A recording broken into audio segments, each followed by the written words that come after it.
Pleasant good evening to you, our viewers, and to those of you who are listening in via the various media methods. Let me take this opportunity to welcome you once again to another episode of Just the Facts. As you know, this program is aimed at disseminating information and educating and informing the general public with respect to what is happening in government, from the political directorate as well as the public service. So from time to time, we have had senior public servants on this program, and we've also had the elected representatives and ministers of government on this particular program.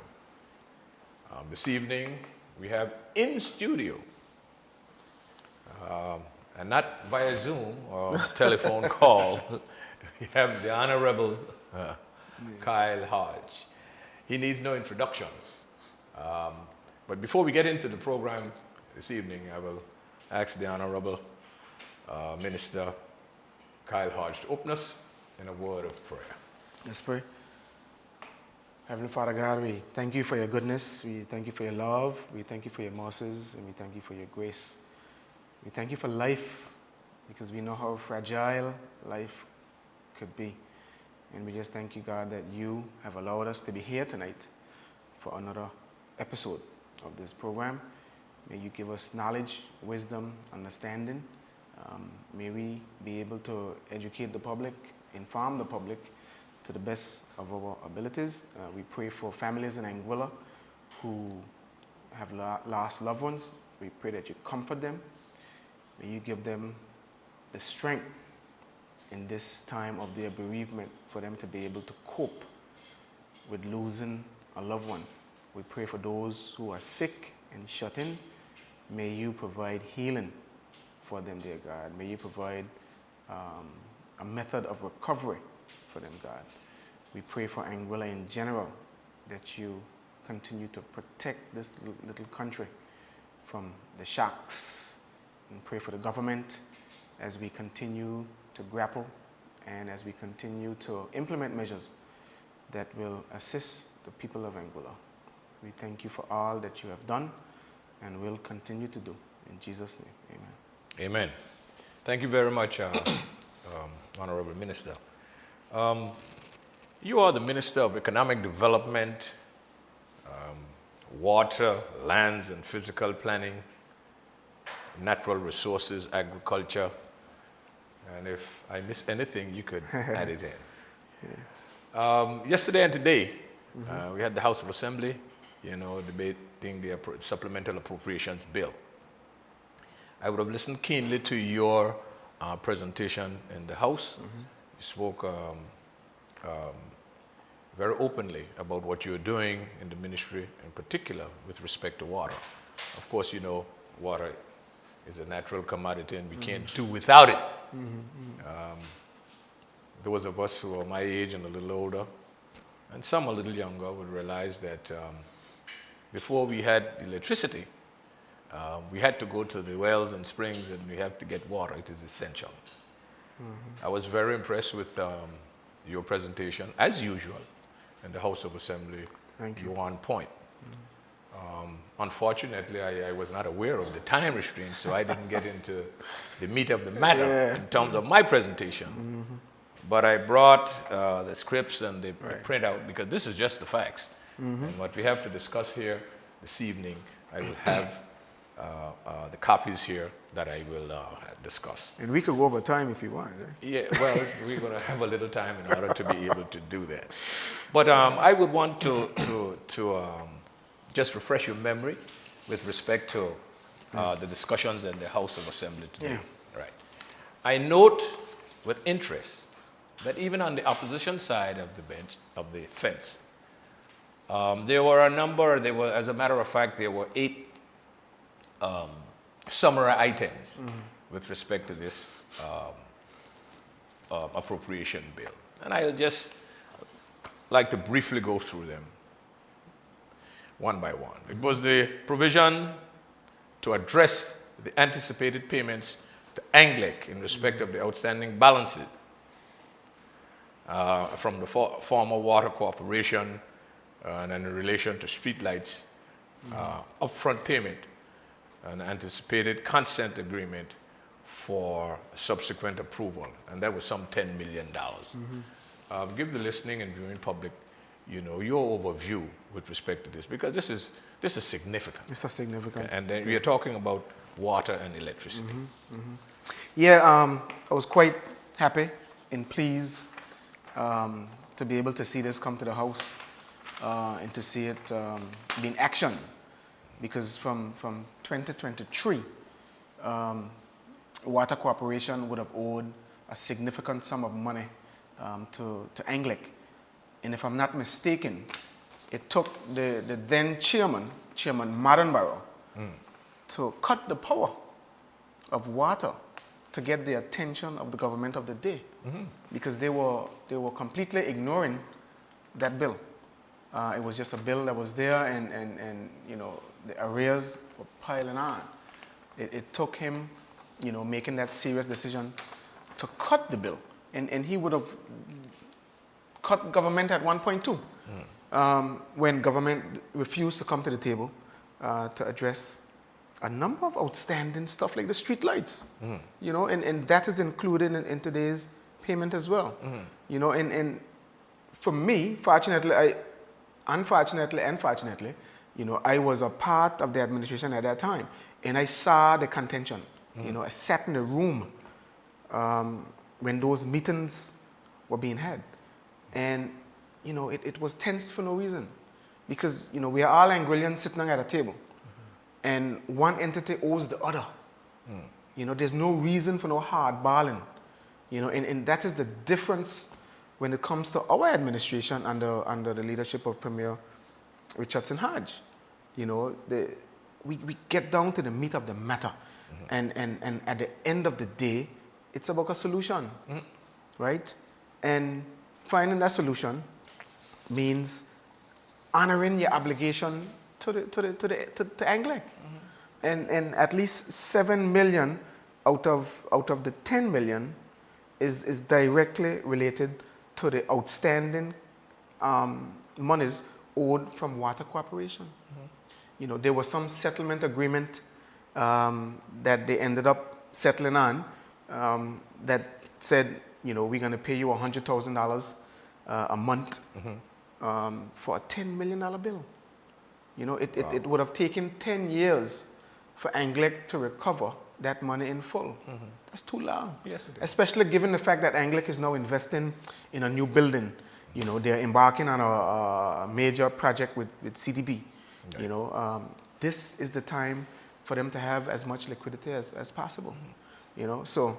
And you also mentioned about this, a bit about paying for the street lighting. Yeah. Give us a synopsis so that our viewers and our listeners would understand exactly what you're relating to in terms of the street lights then, whatever was in the legislation at that particular point in time, and what it is now, and so that we can compare and contrast the realities of then and the realities of now. Yeah. So just to go back and give a little history and a little background,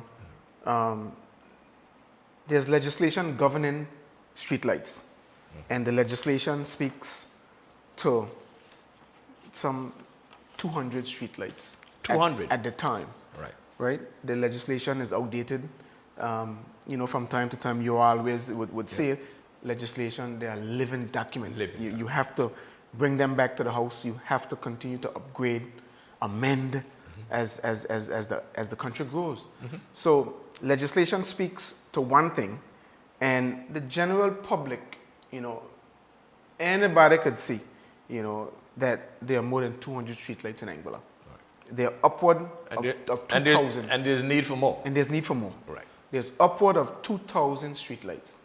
And if I'm not mistaken, Honorable, the previous administration, the Victor Banks-led administration from 2015 to 2020 would have made an agreement. They would have come to an agreement with Anglic, because there was a scenario worked out that would have costed you know, the streetlight energy costs. And that was presented to the AUF administration of that time, and it was honored. So there was an understanding, even though the legislation was still outdated, there was an understanding that this will be the expected payment monthly for streetlights, right? So APM got into a battle with Anglec, like I said, you know, for no reason really, and decided to dig up this legislation that spoke to only 200 streetlights. So they reverted on that agreement that they had, right? And went back to just looking at the legislative framework and wanted to honor that. So instead of paying what it really was costing Anglec to keep these lights on, they started paying for only 200 streetlights. So a bill would have accrued, and we would have paid that bill. We would have committed and passed the supplementary budget today, paying that outstanding cost for streetlights. And rightfully so. Rightfully so. Rightfully so. Rightfully so. And because of this stalemate, you see in certain districts, in certain villages, it's dark. Right. Why would Anglec put more streetlights up if you're not honoring the number of streetlights that are out there? And the dark areas in Angola, I mean, no secret. No secret. They're all around. And all of us, I'm sure including those who are in opposition now, would have been getting requests from the various constituencies about the need for streetlights. Of course. You know? And I find it, I don't know how to describe it, but I would expect that any government would have had the level of understanding, right, to be able to sit down with Anglec and say, hey, you know, the place must be lit. And as a result of that, the increasing numbers of streetlights that are erected throughout the island, there will be an increased cost.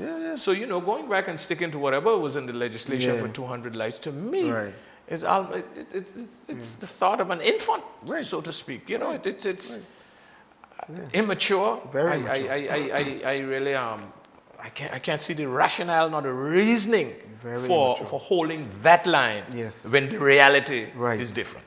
You know, so I must commend you know, this administration for taking that stance and realizing that, look, we are all in this little 2x4 country, and we have to be able to sit with each other and decide exactly what we need in order in the best interest of this country. So it is a pleasure to have this being addressed in this supplemental appropriation bill. Honorable Minister, number 2 in this document here, it speaks to additional funding for medical treatment overseas to meet increased demands for overseas medical care and associated patient support costs to some $3 million. And again, there was no contention with respect at least to those two things. And I would want to speak about the medical treatment overseas. There is no denying that at the end of the day, we've got to take care of our people.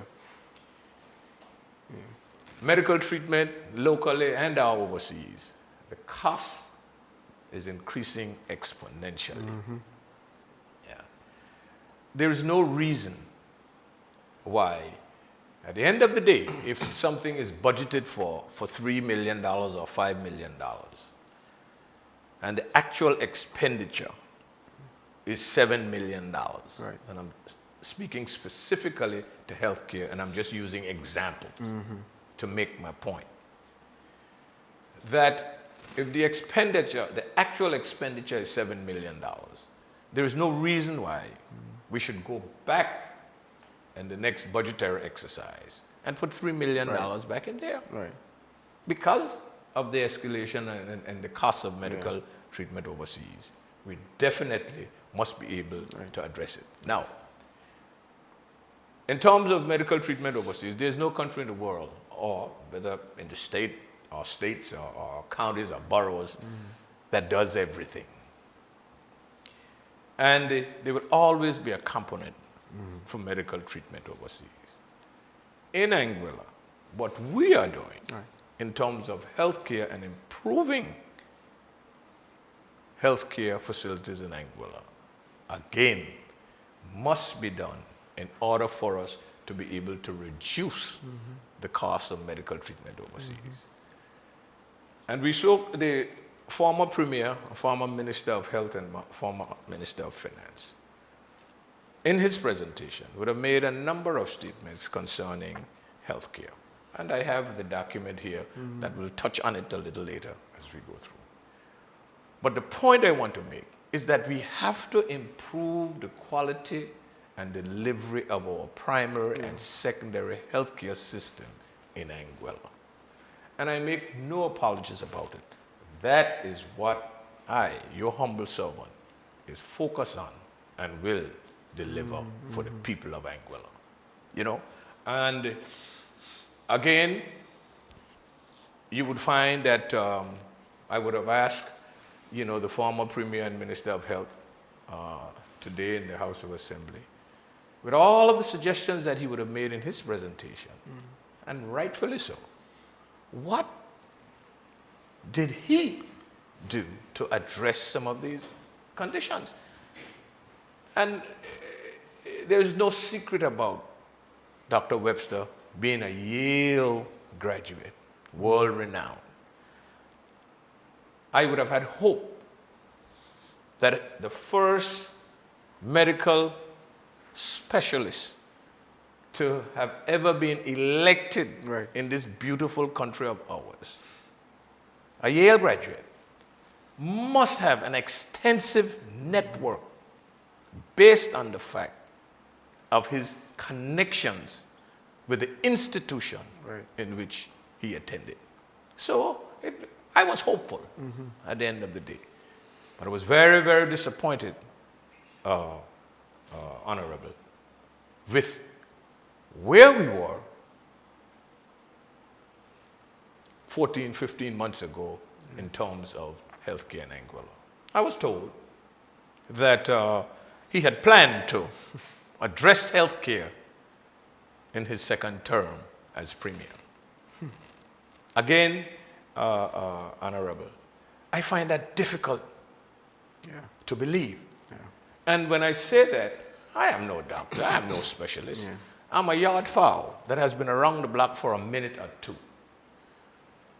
And the relationships that I would have established over time still works today. Right. Yes. So, and I must be frank, I cannot understand how the former Premier, Minister of Health, Minister of Finance, right, would have allowed the healthcare situation in Anguilla to be where it is today.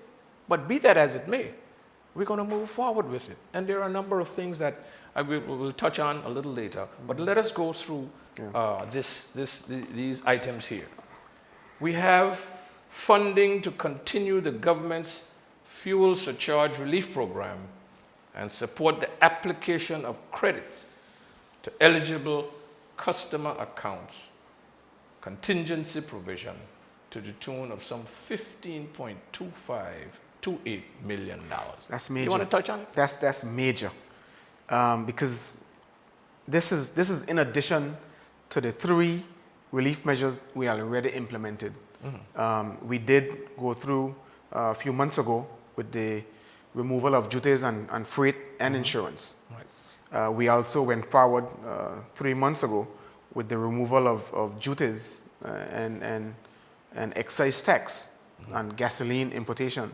So the fuel at the pump is totally tax-free, no taxes at all. And then we went forward and subsidized the increase in the surcharge that ANGLEC would have been passing on to the consumers. So in addition to those 3 relief measures, and I don't remember the figure that it came up to for those 3 measures. The one at ANGLEC was for 2 months, and the other 2 measures went on for 3 months. And I believe they will be coming to end this month. So we went ahead today, and we made provision of 15.8 million that is being ring-fenced within the Ministry of Finance to be able to continue relief measures as necessary. So if the situation continues to get worse, the government of the day, we have the ability and we have the funding put aside to be able to say, hey, let us extend this section, let us extend that relief measure, or let us extend all three. So the option is there. We still have to sit around the table and decide and look at the numbers, look at the situation, continue to monitor it. And that's what we told people in the beginning. When we announced that we are doing these measures for 2 months, for 3 months, we got criticized. Why not do it for the whole year one time? We did it immediately for 3 months to be able to have time to assess. And we came back to the house after assessing. So this is proof that we understood the task and we did what we said we were going to do. We came back after assessing and have now ring fence 15.8 million EC dollars to cushion the impact for the people and businesses of Anguilla. So the former government would have spoken about, why don't you just do what we did, which was to issue a $500 credit. That was simple and easy to do. We went far and beyond the impact of just $500 credits to household only. That impacted households only. Our measure impacted households and businesses at the same time. Supermarkets were credited $35,000 by government. Another one, $42,000 by government. And that's 1 month of usage. That allowed supermarkets to have more liquidity. It allowed them to maintain their prices where they are, even though everything else around them is shifting. They had that comfort, they had that cushion to be able to allow things to remain as is. So things could operate like normal. So these measures, they are huge. And it's something that we need to continue to talk about some more. Absolutely. Yeah. Absolutely. I mean, it's about informing and educating the people, because what you just said there, I mean, this is something that really and truly, not only on social media, but a blast must be put out there so that the people of this country would understand what we are doing, and not just using the political aspects of it to shine for one's self, so to speak, but the reality, because it's just the facts. These are the facts that are taking place at the moment. But I want to say something else too, because the FOB, which is the relief measure that removed the duties from freight and insurance, that created a stimulus in this economy. Okay. And we always figure that it would, but the proof is now in the pudding, because I am hearing facts, I'm seeing facts from importers who have doubled up on their containers. Okay. One importer would have showed me on his phone where his orders would be 1 container every couple of months. But when we put the measure in, removing the duties from the freight and insurance, he doubled up on containers. He showed me the facts. I got a call today from a shipping company who would have explained that last week they imported the most containers ever in a very long time. Okay. If I'm not mistaken, I asked the person to put it in writing for me, please. It was just a phone call after the house, and they would have said they brought in at least 50 plus containers on their last shipment. It is usually around 25 to 30 containers. So the basically almost double the amount of containers coming in because of the removal of duties and freight and insurance. That relief. It made Anguilla more competitive, because most people would try to ship through St. Martin to take advantage of perhaps a lower freight charge. But because the duties were removed, it lowered the cost of importation. So it is something that we'll have to review to see, you know, based on our geographical location being right next to a duty-free port, maybe competitively we need to keep this. You know, so the discussions will be ongoing with us as cabinet and with the Ministry of Finance to see, you know, once we review the numbers, we collect the data over the past 2-3 months and we analyze, you know, the increase of shipping, because not only did containers increase, vehicles from Miami to Anguilla, those numbers increase exponentially as well. Because before, cars would ship to St. Martin and then come over through that route. But now, with the removal of the FOB, with the removal of the duties on freight and insurance, they come directly. You know, so the volume increase, business increase, flat racks of lumber, flat racks of steel. And these are all reports that I got this afternoon on a telephone conversation. You know, so I'm just relaying to the public what was told to me by a major shipping line in Anguilla. So, in a nutshell, real relief for the entire population of Anguilla. I mean, you know, what more can you ask for? I mean, you know, on government side, you know, the technocrats will look at the numbers and try to determine whether there's revenue loss, whether it's revenue neutral, you know. But we have to now look at the big picture, right, as to what it did to the economy, you know, what it allowed importers to do. And I believe one of the results, the positive results, is that it allowed importers to also stockpile, you know, instead of ordering, you know, a small number of lumber, you know, they would have then doubled and tripled their orders. Even with the electronics, you know, in those types of stores, I got good reports that you know, they were able to be a little bit more competitive based on that measure. But we need proof. We need the numbers. We need the data.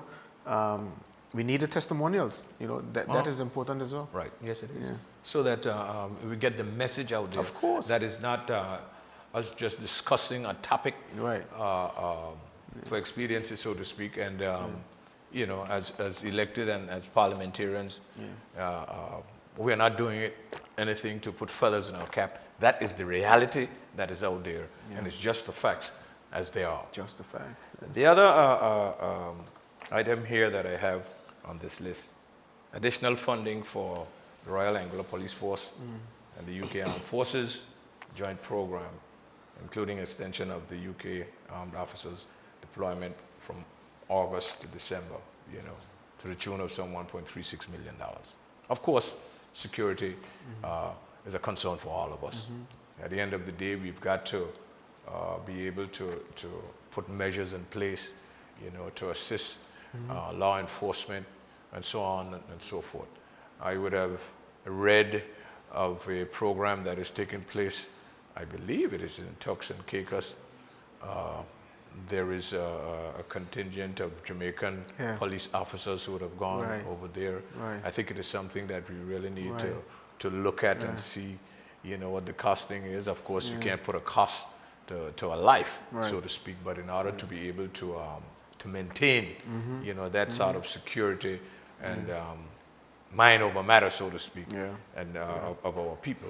But this again is necessary. We've got to get it done. We are hoping, I am hoping, that this extension for those UK officers would end in December, and that we are able to utilize the transitioning of the information and training that they would have given to our local police officers, and that in the end we will be much better served by those who are tasked with the force of protecting us.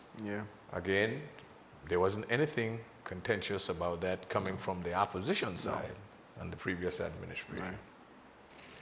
Number 5, it was authority-only provisioning to address the urgent personal needs within the Health Services Department, as funded through projected personnel emolument savings And basically, this is a mechanism whereby we are going to need additional healthcare professionals that were not budgeted for during the budget exercise. Okay. It was difficult at that particular point in time to pinpoint what we would need because, again, there were a number of unfilled positions in the Department of Health Services. Right.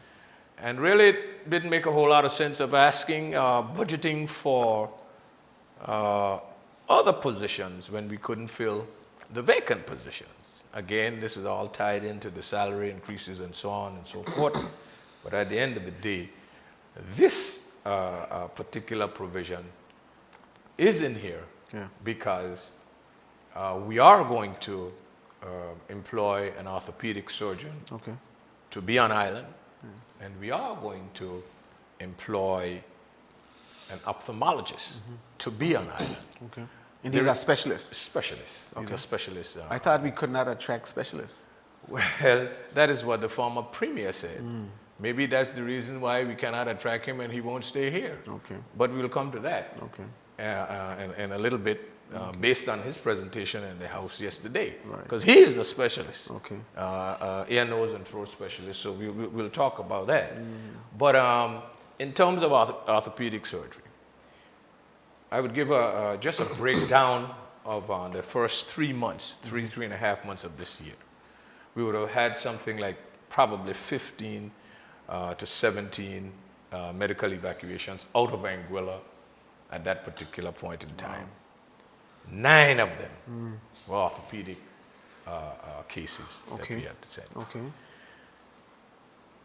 The cost of those orthopedic cases to Trinidad and a couple other places, when you look at that cost, right, it would have been, it is much more than you would pay for 2 orthopedic surgeons. And you're saying we are getting an orthopedic surgeon to be here on island. Right. An experienced orthopedic surgeon to be on island. That's huge. And an ophthalmologist. Because remember now, and we can't run away from it, we're not competing necessarily with St. Martin. But if you need any type of eye surgery, eye care, almost every vessel that goes from Anguilla to Marigot, you will have somebody going to do eye surgery, eye treatment, and so on and so forth. We're not running away from that. We are bringing it here in Anguilla. And as we speak, last week and this week, there is a team on island that is actually working on one of the operating theaters over at the hospital. We will have the laminar flow. We will have all the new equipment that you can think about. I have a list of them here, which I wanted to get into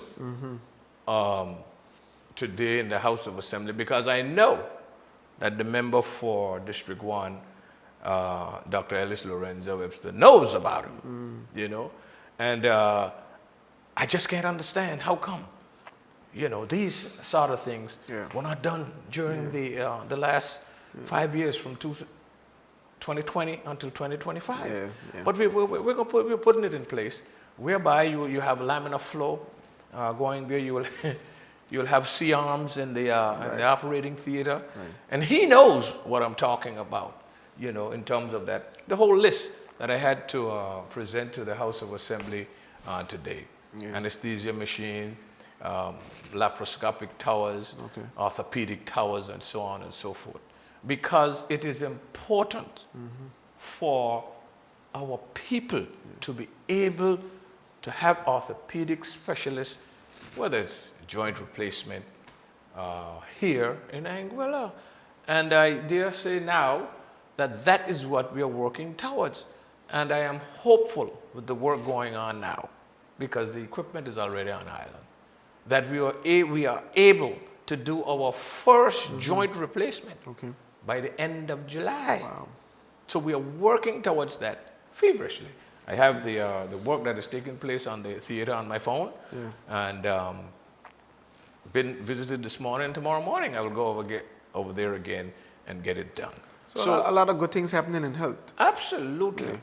You know, and we are moving forward. Not only with the equipment, instrumentation, and so on. We are working with the employees. Last Tuesday, we launched a program of the soft skills training that is mandatory for every single healthcare worker. And the member for Island Harbor, Dr. Webster, mentioned in his presentation yesterday in the House about the worth of individuals. And Dr. Webster knows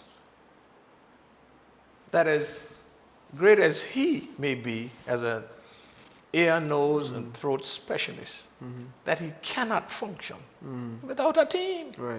Because at the end of the day, you're going to need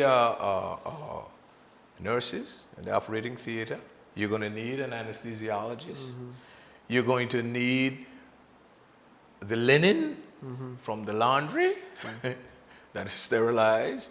You're going to need those in housekeeping that is going to clean, sanitize the operating theater that he will use as a team.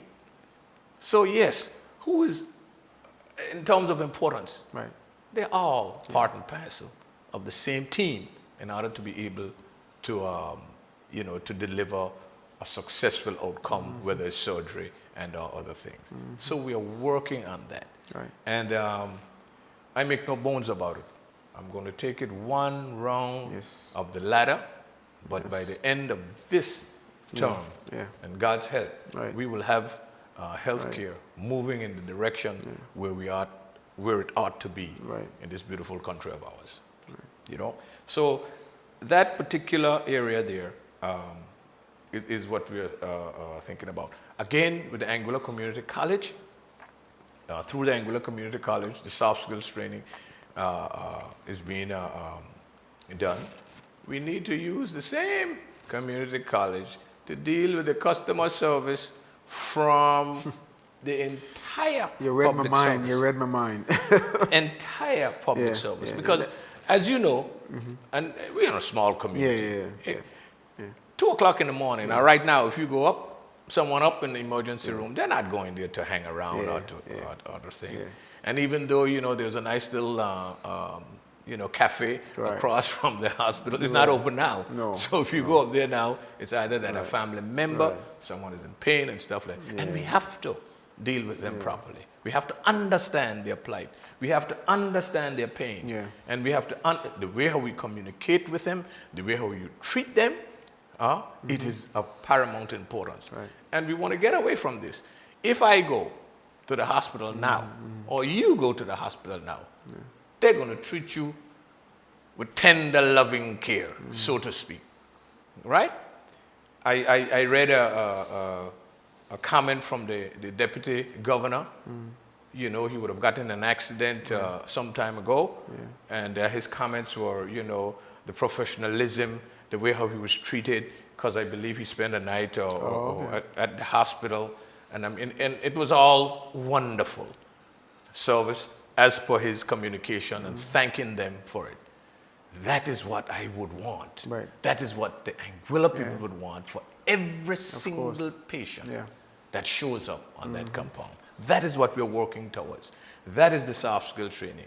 Not because it is Neil and he's been elected a long time ago, he's been Minister of Health or whatever it is. Not because the Honorable Kyle Hodge is there and they look at you, as if though, well, hey, he's known, leader in the community, island-wide candidate and so on and so forth, that sort of treatment. And you can attest to it. I mean, you would have had... You're reading my mind. I spent a lot of time in the maternity ward. I've had my last 2 children. They were born here in Anguilla. The first 2, they were born in the States. So I've spent some time there. And the general care is just spectacular. Even the rooms, the maternity rooms. The last time I was there, I was able to put on my scrubs and go in the room, go in the operating room as well. It was quite an experience. So I have to give kudos to the staff. Say that again. You know, you're the Kudos minister. to the staff. Kudos to the staff. And you, Yeah. and that your last baby was. Yeah. It's not a year yet. No. This is 6 months ago. Okay. 6 months ago. It was almost like a hotel stay, to be honest. Yeah. I actually spent the nights that my wife were there.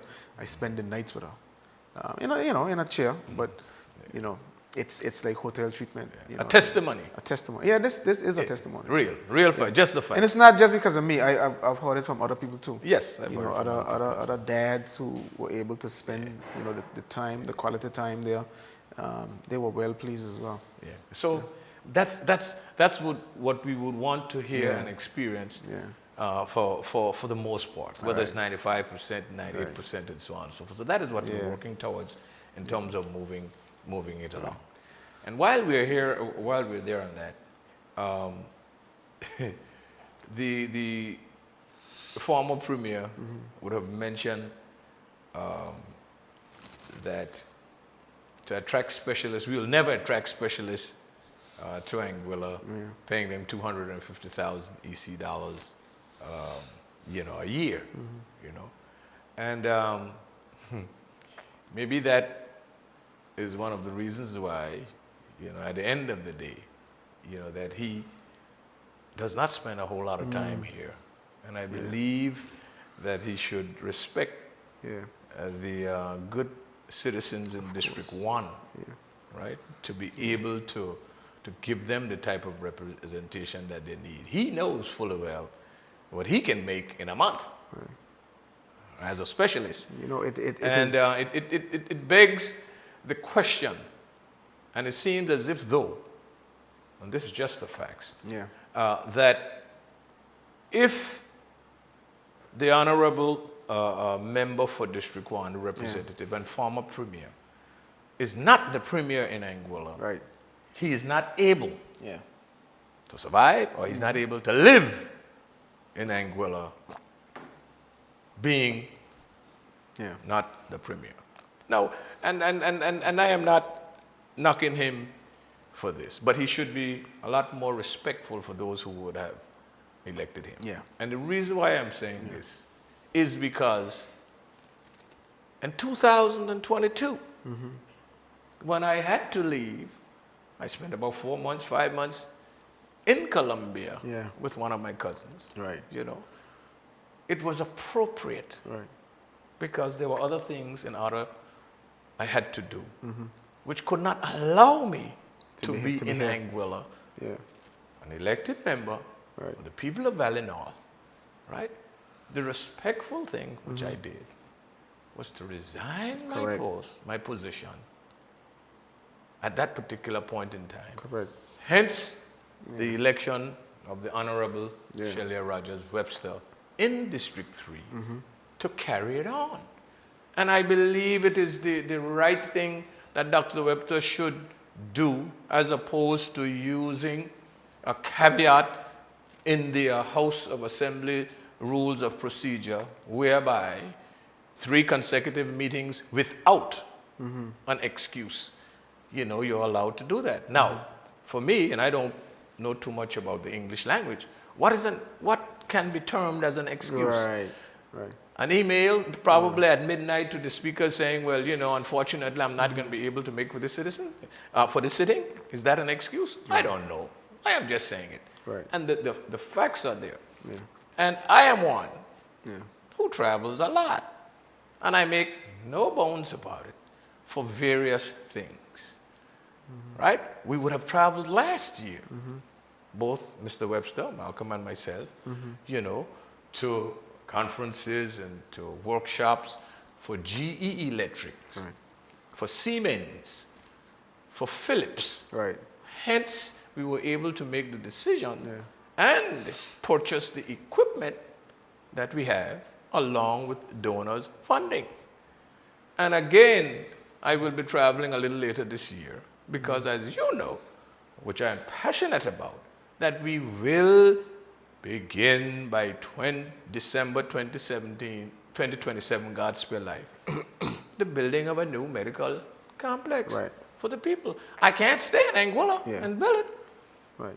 and have the designs and have the preliminary concepts out there. You have to go and you have to compare and contrast. So I am not, at all worried, perturbed about, whether it's the opposition or whoever or their fans saying, well, that I travel as well and so on and so forth. But I can assure you that at the end of the day, and we can put our records together, from February 26, 2025 to today, Right.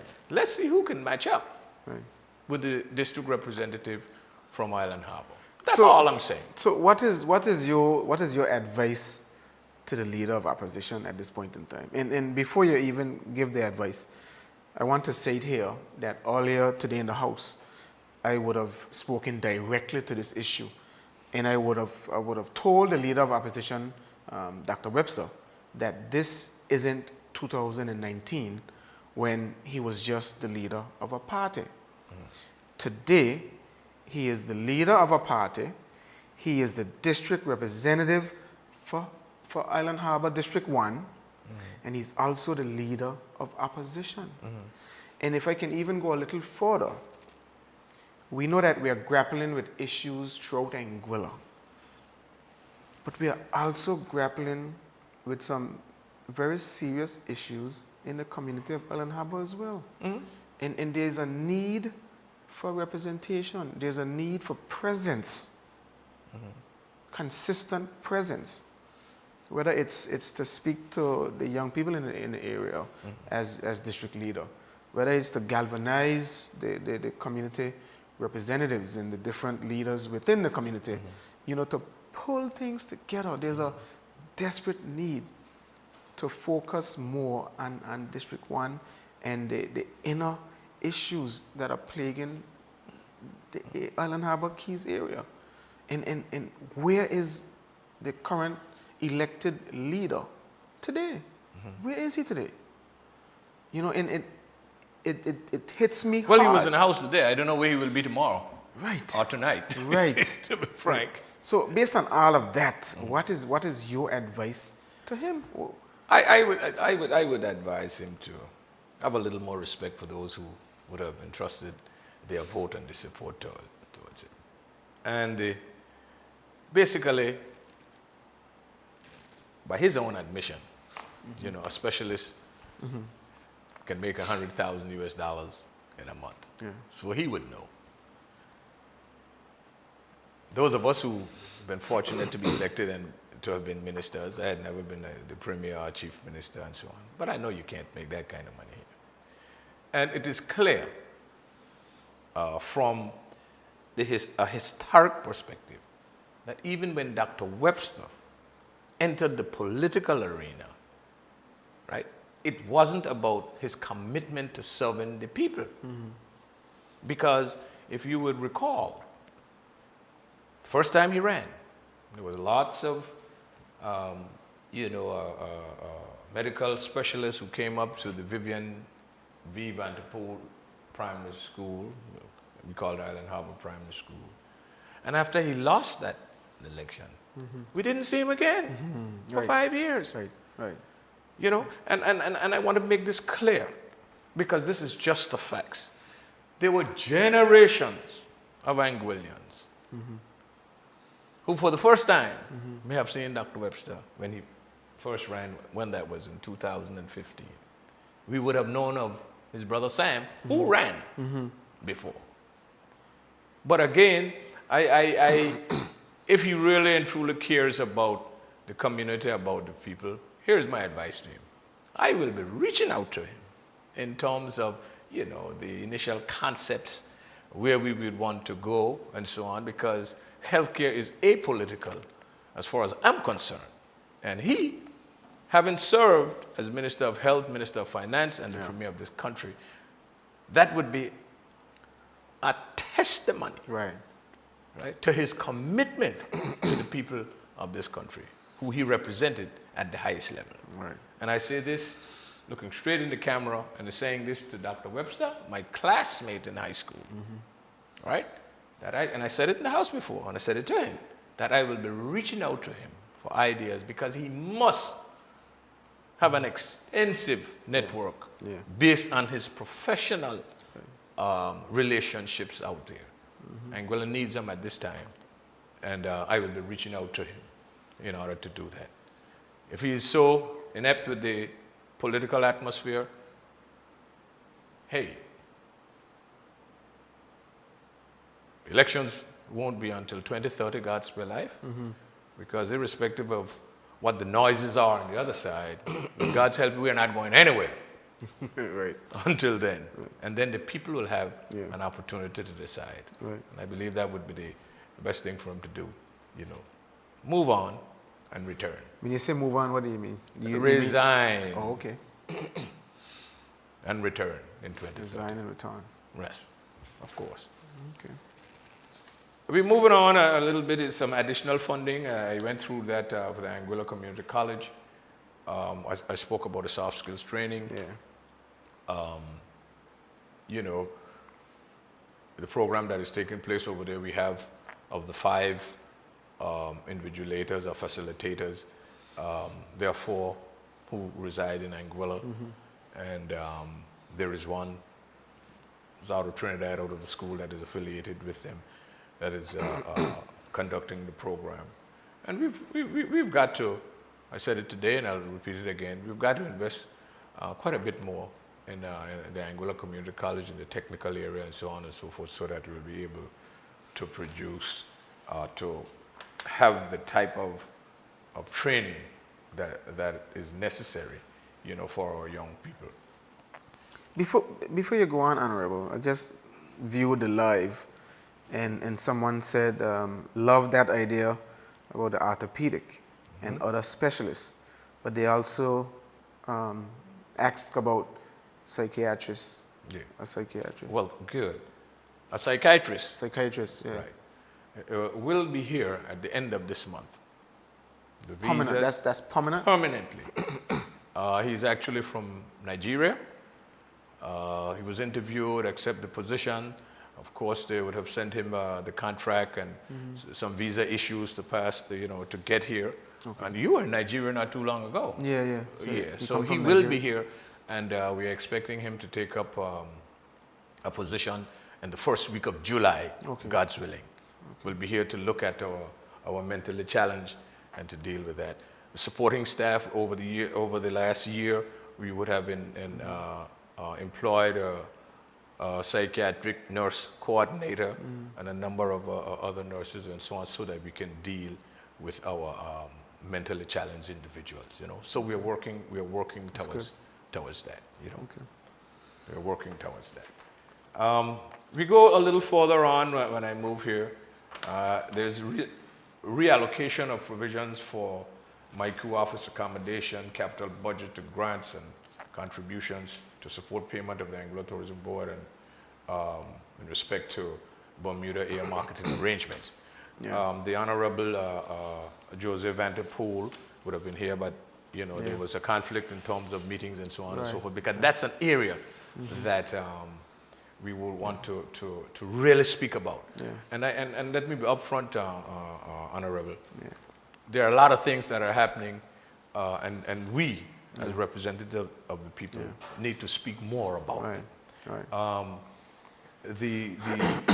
The present members of the opposition, can twist around a lot of things and make you believe all sorts of stuff. And the Honorable Vanderpool has the statistical data with respect to Bermuda Air and so on and so forth. There are a lot of folks that will be out there on social media asking how much was paid. The Honorable Member for Road South would have mentioned that, the statistical data that the Minister would have brought out, maybe there are clouds in the sky and so on and so forth, would want to make you believe that there is something that is being, I released some data today too. And that data came directly from Statistics Department. Okay.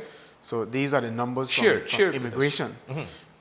We've seen 6 months consecutive growth in arrivals, month over month. So the numbers from November in 2025, those numbers increased double digits from November 2024. And the same thing would have happened in December. We had double-digit growth in December of 2025 over December 2024. And then when you come to January, February, March, and April, those numbers, the growth was at least above 40% for those last 2 months over the year before. So these are real numbers that are coming from stats. And if I could just touch a little bit on the marketing support. Right. Because that's what it is. It is to promote the routes that Bermuda Air is flying. You know, Bermuda, Anguilla, I think they have made a difference. Last year around this time, we were sitting in the room together, making the decision whether or not to go with Bermuda Air as this new airline into Anguilla, introducing 3 new routes. I mean, it was a risk because we were engaged with a relatively new airline company, one that is not known globally. Like American. Right. It's not American, Delta. It's not Delta, it's not JetBlue. It's not United. You know, it's not, right. So we heard this pitch from the CEO, and it was very strategic. You know, it was a very unique pitch because they understood the market, our clientele, and they understood where our clientele is coming from. And they fly to a similar jurisdiction like Anguilla, which is Bermuda, you know, and they have some ties to TCI. Right. So it's a very unique business concept that they came to us with. And because they're a new business, they're flexible. So they're able to decide upon which airports to fly into, you know, what days to fly. So it's not the corporate structure that goes through a long chain, a long process to decide upon whether you're flying to Anguilla or not. This is an individual that owns an airline company that can move passengers to and from Anguilla. Yeah. So it was unique. It was a risk, but it paid off. Right. You know, we were bold enough to say we need a game changer. We need additional routes. Flying from Newark, Boston in Baltimore is a game changer. You know, so we made the gamble. And I think that, you know, it was a gutsy decision, but it made sense. Yeah. Because now the expansion is into Canada. Right. And this support is for all 4 routes. Marketing in conjunction with Tourist Board is going to be managed tightly, and it's going to be done in conjunction with the ATB and Bermuda Air. And who's going to benefit? Anguilla. Because it's the marketing that will fill seats. It's the marketing that will expose Anguilla to more people when they go into these new areas. And Canadians looking for a different jurisdiction to travel other than the United States. So most likely this is going to be good as well. So the route out of Canada will be Canada, TCI, Anguilla, and that in and of itself is a very interesting one. Yes. Because I remember as Minister of Economic Development, there was that project that is close to where the Anguilla Great House. Yeah. You're right. And they have some ties in Tucson, of some business. So that could be a ripple effect, so to speak. Of course. You know? I mean, you know, TCI and Anguilla, tourism-wise, beaches-wise, you know, we go neck and neck in terms of attracting tourists. Right. You know, we have a lot of tourists coming to Anguilla now because of, you know, some issues going on in TCI from time to time. But yeah. And the final area on this this document here, which came it was removed from the House. It speaks to the provision for the purchase of Anguilla's UK office accommodation, EC $9.5 million.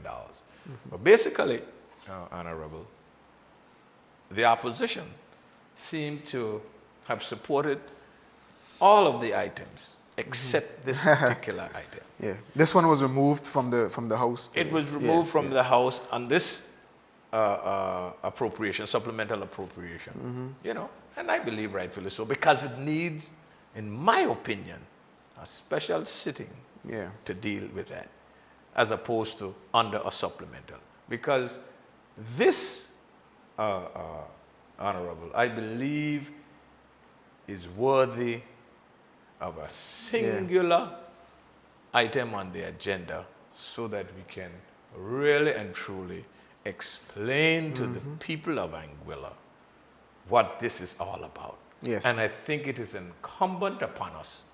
Yes. And I would want to refer to the presentation that the former Premier, member for District 1,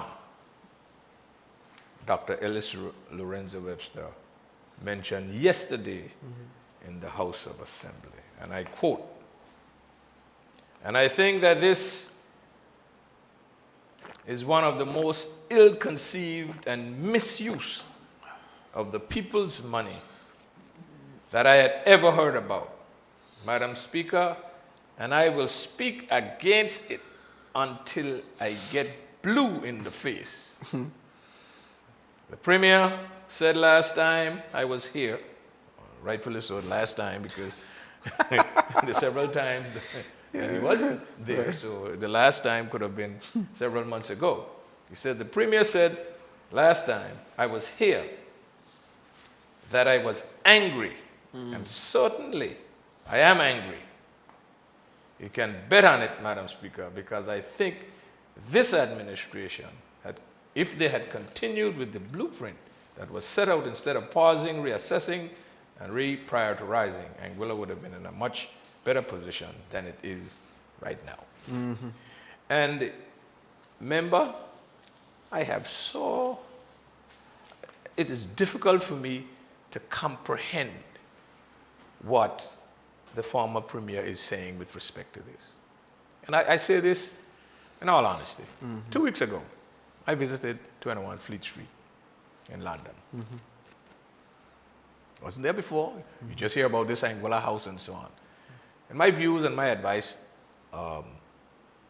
would have been, make sure that it is multi-story. Yeah.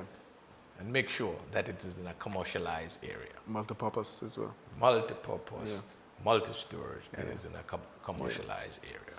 Yeah. And lo and behold, when I got there, as a matter of fact, I stayed in Slough. And I got on the Elizabeth line, I think it was. It took me straight to one of the train stations. It's called Farringdon, but I remembered it by Farrington, up in the Farrington, so I couldn't miss it. Right. And when I got off at the Farringdon station, got out, get up through the tunnel, I walked to 21 Fleet Street. Yeah. Was amazed. I spent about 3 hours with our representative Blundell Clough going through the building. Right. There is no doubt that will be an asset. It's an investment. All 4 floors are occupied. There's a music school. I was trying to see if I could do a little saxophone, and you know, that is in the building. The floors are occupied. Right. And when you hear the opposition speaking about, it's a house in England, the 21 Fleet Street address where that facility or that Anguilla office would be is an asset. As I said today in the house before, I didn't have the chance to explain, that is like the Times Square of New York. The value of that asset is not going to depreciate. At all. No, not where it is. Everything is around there. You know, so I think this whole notion about the Anguilla office, and they call it the Anguilla house or whatever it is. This is an investment whereby if the Ministry of Tourism and part of Economic Development and AI Of course. takes over Yeah. one of the floors. The other three are there. I mean, it can be used for many things. It can be used for an investment promotion agency, advertising, tourism. You visit? I happened to be there in November with the premier, Okay. late November. We visited several Okay. buildings. Yeah. So at that time, we were looking at just all the options. Okay. We didn't settle on any one particular location as yet. But of all that we visited, this one, it stood out for its location, central London, having a presence in that area, and even as someone said, having a flag, upon that building, sends a message to the world that here's Anguilla. You could find out about Anguilla right here. It sends a message to our local residents, in the UK, in the Slough area, the London area, Birmingham, that this is yours as well. You can either pick up the phone and make a direct call. You could schedule appointments, to see, people who are working there, for whatever needs you may want. That presence is not only there for, tourism or AI, investment promotion.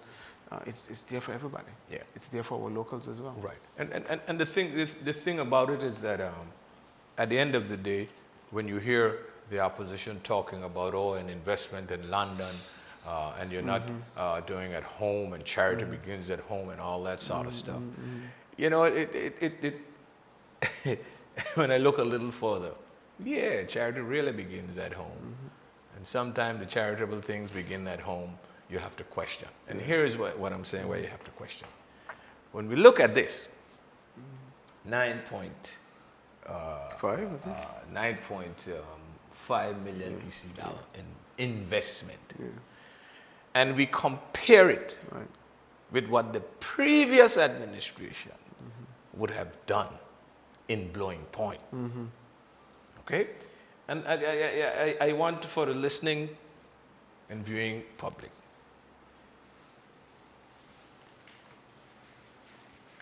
the program is just the facts. And I want to reiterate what I'm talking about here just now. And Honorable, you might have seen this memo, right?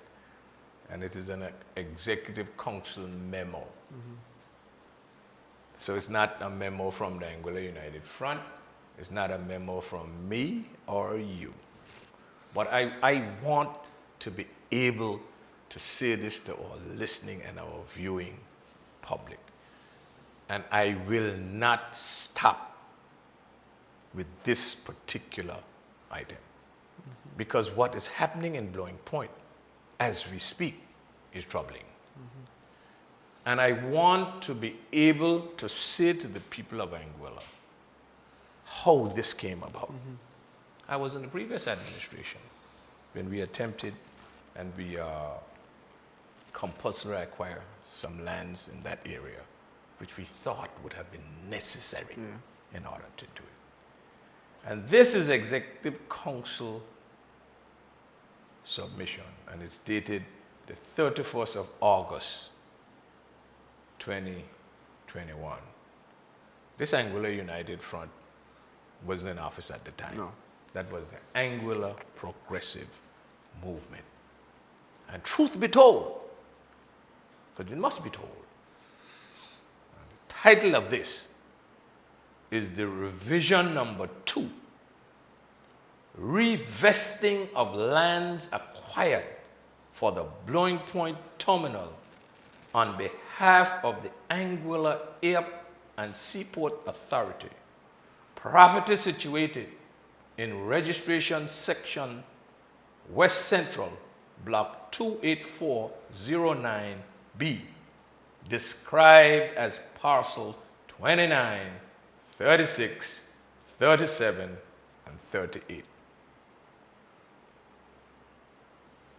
And you know about Executive Council minutes and confidentiality. There is nothing confidential about this. This is reality. And it goes on to say, and it gives the background, and I want to read it. The Executive Council minute, and it says, attaches Appendix 1, that the Honorable Minister of MICUH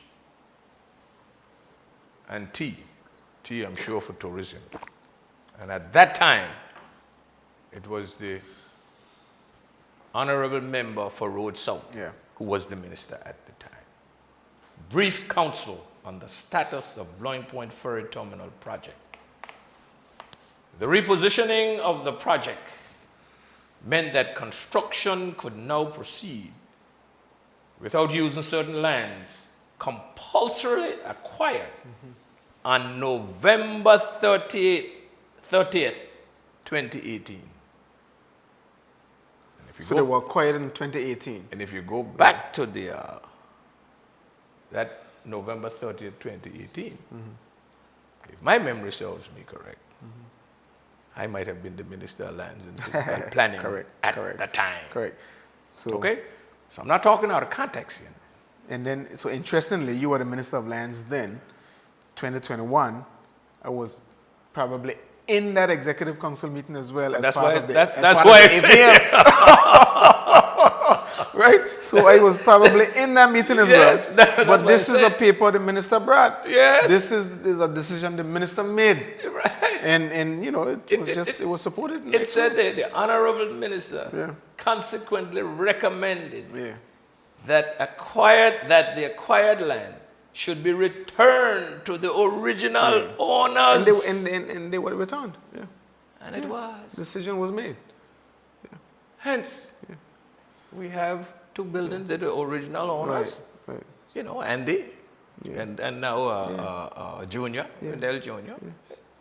Returned. Well, I'm sure he purchased the land by Andy. But original stuff like that. It's unfortunate, a very unfortunate. But you see, I want to put this in context because if we're talking about 9.5 million EC dollars, imagine if government at this point in time, with the investment that was put on that property, what it would cost today. You know, I wonder if the former minister of Maiku and T, you know, when he look at what's happening at the port today, if he regrets the decision that he made, you know, to downsize the port and to give those lands back.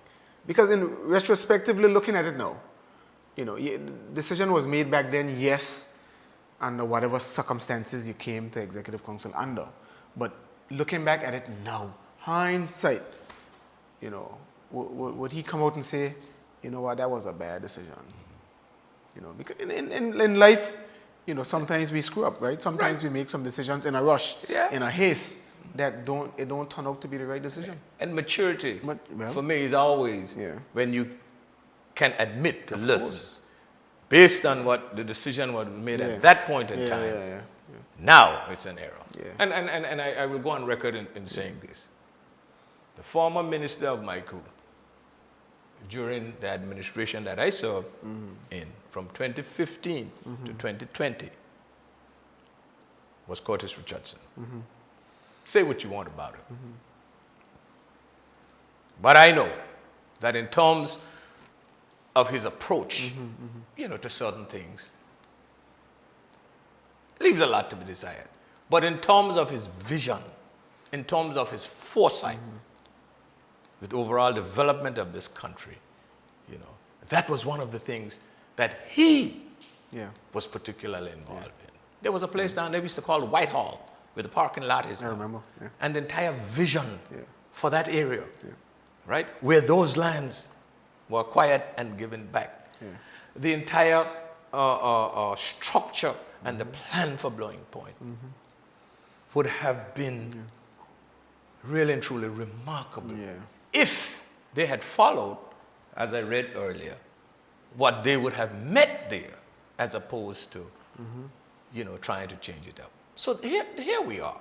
And then at the end of the day, you know, I'm sure there will be a lot of lawsuits and litigation and everything else. And so I'm not getting involved and caught up in those sort of things. All I am saying, you know, based on my experience and what I would have represented at that particular point in time, we all would have bought into the acquisition of where the parking lot is, Yeah. right?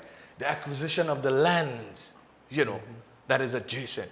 Why would you, as a government, you acquired where the parking lot is and don't acquire the piece between the parking lot and the actual terminal building? Right. You know what I'm saying? Yeah. So if the opposition, is going to talk about ill-conceived and waste of money and so on and so forth for an investment in one of the world's leading economic centers or financial centers, how are you going to equate that, compare and contrast that Right. with the decision that was made to return the land? Right. So the people of Anguilla must be aware of this. Right. What is being done there now isn't as a result of this administration or you as Minister of Land or physical planning, so to speak, because there are a lot of folks who are saying to me, how can the government allow Mr. Khanna to be building there and so on? Of course, physical planning may have given him the green light to do it. You know what I'm saying? Probably rightfully so. But how did he get the land in the first place? Right. That's the bottom line. That's the question that one must ask themselves. Not what is happening there now. Yeah. Where the land came from. And that is the reason why I read that. There's a lot more to it, Right. The director of lands would have weighed in on it. The attorney general would have weighed in on it at that particular point in time. Of course, you know and I know that when it comes to executive council, the attorney general is getting legal advice. The director of lands and survey can give the advice. And the political directorate makes the decision. Yeah. So I said that in the context of when Dr. Webster talked about ill-conceived and a waste of money in an investment in London.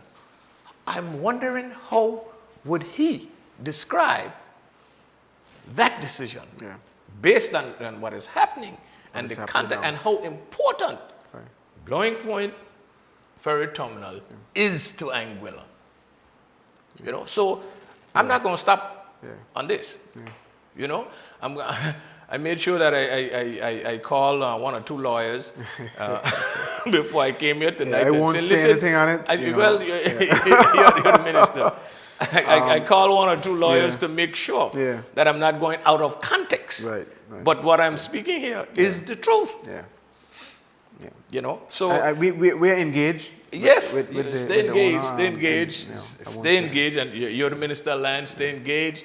You're responsible for that physical planning, lands, and so on and so forth. But I am not going to stop with this. As a matter of fact, I'm going to put it in a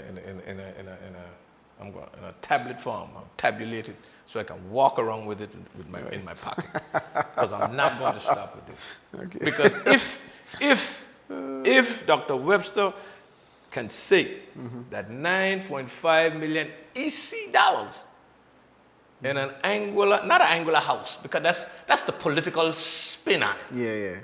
An office, not an Anguilla house, because there are some people in our community would think that it's a house. So you're paying $9.5 million for a house. The house is going to close up. Once a year, you go up to the GMC, you open it up, and so on and so forth. Like a mansion.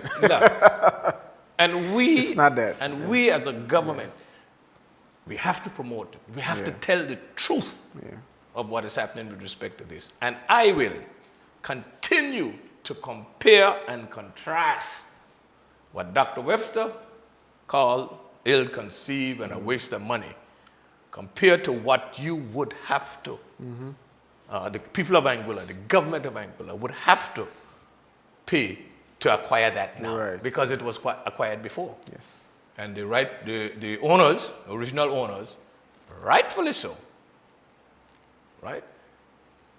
would be expected to be compensated adequately. Yeah. And it ain't going to be 9.5 million EC dollars. You know, so I will continue with that and move forward. In terms of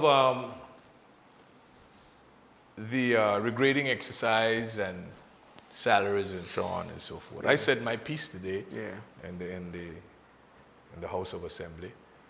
I believe in, pay per performance. Yes.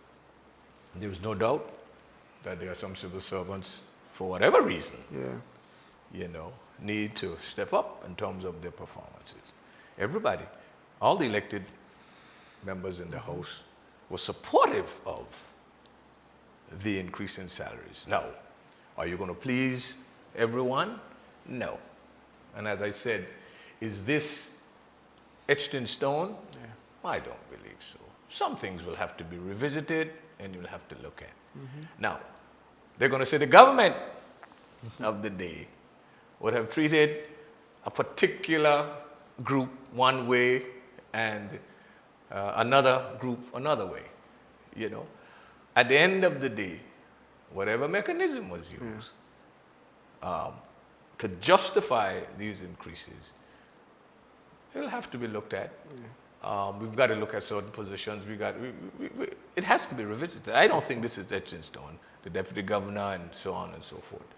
And whenever there are discussions about salaries and remuneration and compensation, it is always a very, old people say, ticklish issue. Yeah. What are your thoughts? Well, I think it's something that was needed. I think the point was made today too, that the longer, you try to fix every issue, you'll be stuck. You won't be able to get nothing done. You won't be able to implement, the whole regrading exercise, because it was more than just a salary revision. They completely, dismantled the old system and they brought a new system. Some anomalies along the way that you said, and I agree with you, that must be addressed.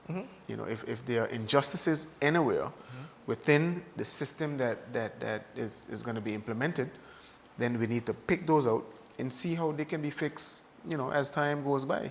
Once it's pointed out, once it's known that it's an injustice, it's a disservice, I'm left worse off. I don't think anybody would have been left worse off. But if there's a situation like that, we have to look at it and try to get it rectified. But I think it is a step in the right direction, where you have the increment system set up now, and it's performance based. So you work towards improving yourself. You work towards education. You work towards moving to a different grade. And once you perform, I believe in rewards. Yeah. I totally agree. But my issue is, how do we judge performance? That's a very good question. How do we judge performance? Yeah. Especially in the civil service. Yeah. Someone asked me that question today too. It came in after the House was closed, but I would have liked to have that question posed to the PS while they were there. But they must have a way, a formula, assessment tools. At the end of each year, they have to have a grading exercise. So it's just left to be seen. Yeah, I based on my own experience, my life experience, working throughout the United States and so on, I would have said, in my opening remarks last Tuesday, that at the end of the day, and I would have said it on a number of occasions, I don't have to be your social friend or your social buddy to be able to work with you. When we get to the facility or the company that we are working, we are employees. You know what I'm saying? So at the end of the day, the same standard operating procedures that we are all governed by is that I don't have to be a friend. I don't have to be a drinking partner. Yeah. You don't have to know where I live. Yeah. I don't have to know where you live. But at the end of the day, when we show up to work, whether we are nurses, whether we are permanent secretaries or whatever, we have to work. Right. And in this particular case, we are working for the people of this country. Right. That is the bottom line. You know, and I must admit, some civil servants think that at the end of the day, you know, if they do what they're supposed to do, that they're going to make you, as a politician, look good. You know, and I have issues with respect to that. You know, do the people's work. Right. Yeah, the people decide who they want to represent them. So you do the people's work. That's all we're asking for. You know, I mean, we could go on forever, you know, discussing these things and so forth. You know, but you know. Unlike today when I was in the House of Assembly when they told me my time expired without giving me any warning. So you took advantage here? Yeah, I saw the, the red flag went up already. So all I would say is in summation and conclusion. But maybe you could answer this question. Thank you very much. Sure. Okay. Will the psychiatrist be attached to the prison as well, making visits to assess and treat this, making it easier for security, avoiding the prisoners making trips outside of the compound? Yes. The answer is yes. Yes. Yeah. He will be here dealing with all of those who are mentally challenged wherever they are on island, as opposed to having a Zoom call and stuff physically on island and so on. So all I would want to say, Minister, thank you very much, you know, for coming in for, you know, a very healthy discussion on some of the things that you know, are taking place. And I believe, you know, that from time to time I've got to bring you all as ministers to come in so that we can have these conversations. Of course we got to expand it to civil servants and invitations to all, you know, and sundry. But I like being here. At the end of the day, you know, it was a pleasure having you here. There was a lot of things that we spoke about, and there are a lot more things that we can talk about. We touched on just a few. But we got to continue to educate the populace of this country as we move forward. So thank you very much. My pleasure. For being here with me this afternoon. I truly enjoy this program whenever I come to it, you know. But at the end of the day, you know, I want to thank you for your hard work. Continue, and there's a lot of hope. The future in terms of the politics and representation of Anguilla looks bright in good hands. As a young star, you know, I would want to wish you all the best, you know, moving forward. Thank you. Thank you very much. Thank you.